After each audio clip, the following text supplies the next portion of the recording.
angels, and welcome back to my channel. It is RaeSavvy here for the second week in a row. If you are not familiar with my channel is here to help you save your coins and to live your blessed life in the most frugal way possible. Before we go any further, go ahead and subscribe to this channel if it's your first time here. If this is not your first time here, if you're already subscribed, thank you so much for watching. I'll be honest, I was on Amazon searching for a length checkered shirt, and I went straight Julius. How much is it gonna cost? $10. How much is it gonna cost? It's free. Oh, all right, go ahead. The Julius and me was acting up, and I said to myself, self, you can make that. So I made that. So here is my video to show you all how to make your very own length checker shirt so you'll be able to track your own progress. This is a DIY that won't fade on you. If you want to see how I made mine, keep watching.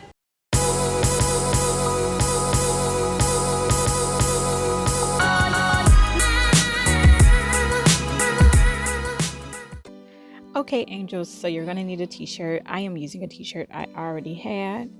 I also grabbed a paintbrush and some fabric paint that I also had as well. I got this off of Amazon for $5.27. I'm sure you can find some cheaper, but I'm using fabric paint to ensure that my lines don't get distorted or fade at all. But I'm gonna tell you, I saw a lot of YouTubers just using a Sharpie, so if that's what you have, Sharpie it up. I also grabbed some measuring tape. You can use a ruler by all means. So I attempted to iron my shirt flat as best as I could to try to get all of the wrinkles out. And then I went ahead and grabbed a large enough book to slide in between the front and back of my shirt. This is to ensure none of the paint leaks through.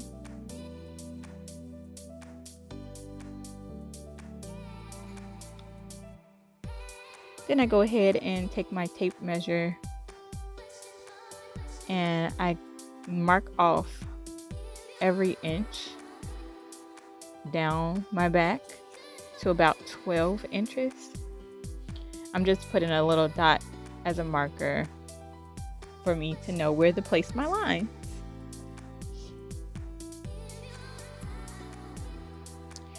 And I grab a straight edge to make sure that my lines are semi-straight, because the paintbrush I'm using is not the best, but I am going with it.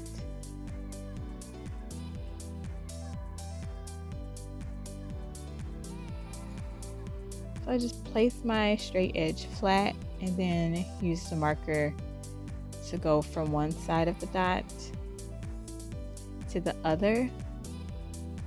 I'm being very tedious about it at first, but eventually I realized that it's not going to be as perfect as I imagined, and then I just start going for it.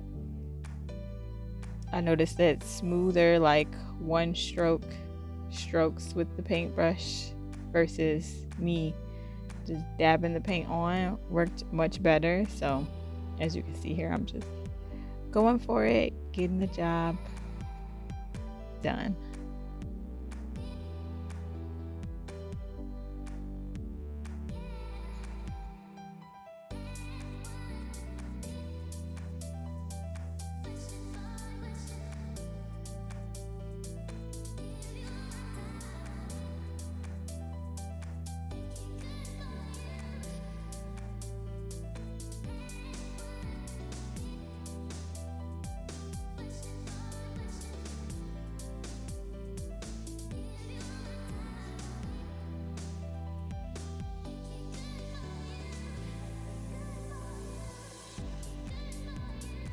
Then finally, I get my lines to my liking,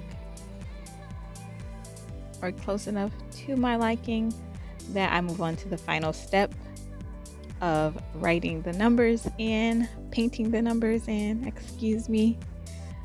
This took some serious focusing, but they all came out legible, and I know what they all say.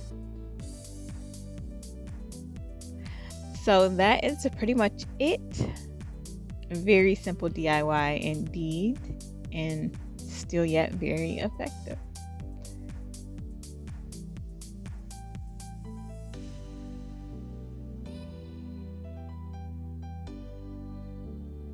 Okay, so here it is. Very simple, very simple. And for some reason, I'm getting some vibes, some Great America vibes with these stripes, but I didn't plan it at all. I took a picture of my hair freshly washed, and I'm right at the 1 inch length when my hair is washed. But I want to show you all my actual length while stretching my hair. So I have just about 5 inches.